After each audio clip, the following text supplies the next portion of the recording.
And now, Daljit Dhaliwal. To his supporters, Alberto Fujimori is the president who saved Peru from the twin evils of terrorism and economic collapse.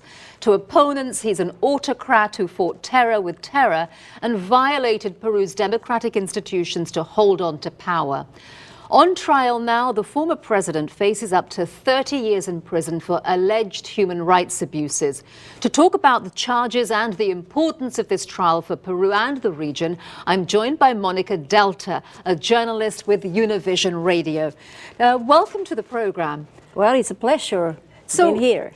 What's the background to the trial? What are the charges and how strong is the evidence against Alberto Fujimori? To understand this, Daljit, we have to explain that he now is facing three big cases.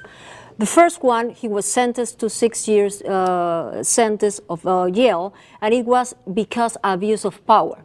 That's N. But now he's facing the most important of the cases of the trial, which is crimes against humanity. He can face like 30 years. He's trying to avoid that because this, for him, will be terrible if he is finally found guilty.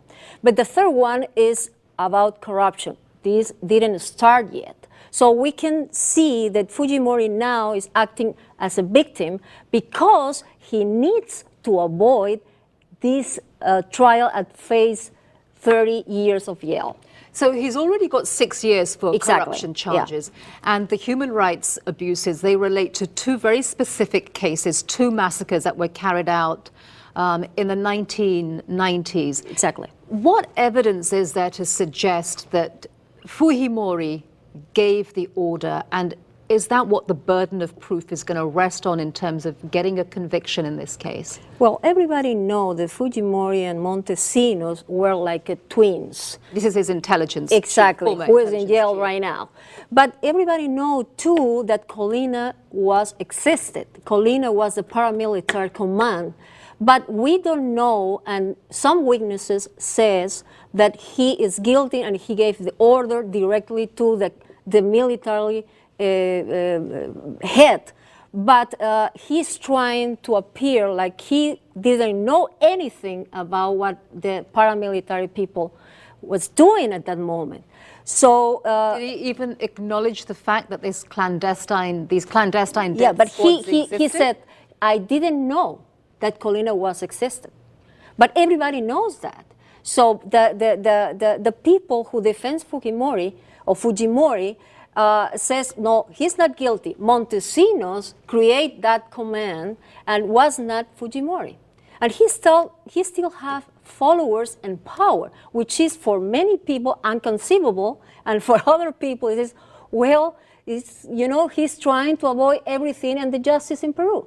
And how is the trial being perceived by the Peruvian people? Do they feel that he will get a fair trial, given that there are so many problems with Peru's legal justice system?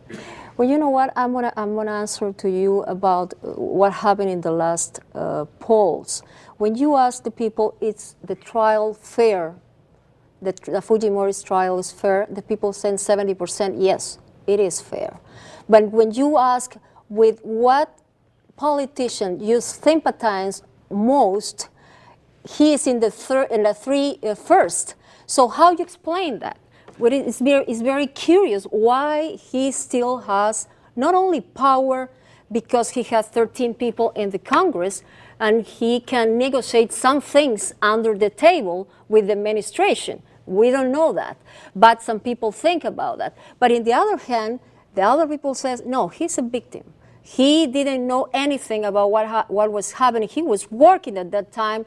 We were in the deepest and the highest crisis in Peru in our economy, and he fixed it.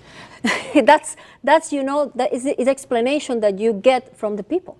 And is he sort of been playing the victim in the courtroom too? Yes. At times he's been dozing off, falling asleep, and yeah. there have been these outbursts as well? Well, the doctors says really he has a couple of problems about his health, but I really believe, and a lot of people believe, that he is playing the victim because it is important to show Fujimori that everybody is trying to to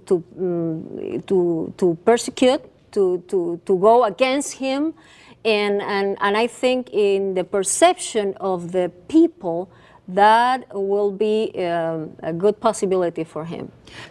And how would you say that this particular trial, if it is in any way healing the wounds of the past of other human rights violations that took place? Well, I really think it's healing some wounds, and I really think a lot of people can believe that this is a fair trial.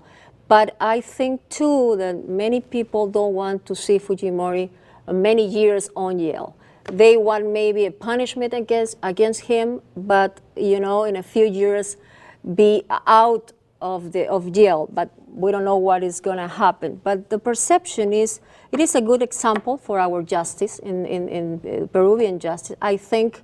And we have a lot of generals, we have ministers on jail, we have many people after Fujimori's era on jail right now. So it's a good start for the Peruvian justice. And what about the rest of the region? Other countries, what are they making of this trial? Are there some leaders in parts of that world that are also feeling a little nervous right now? Well, maybe yes. I think can be very important for the region, for the dictators, or we have to see what is going to happen, in Venezuela in the future. We don't know what we are gonna see in another countries that in the past they had dictators and they made atrocities against the human rights. So I think this is going to be a very good case in Latin America.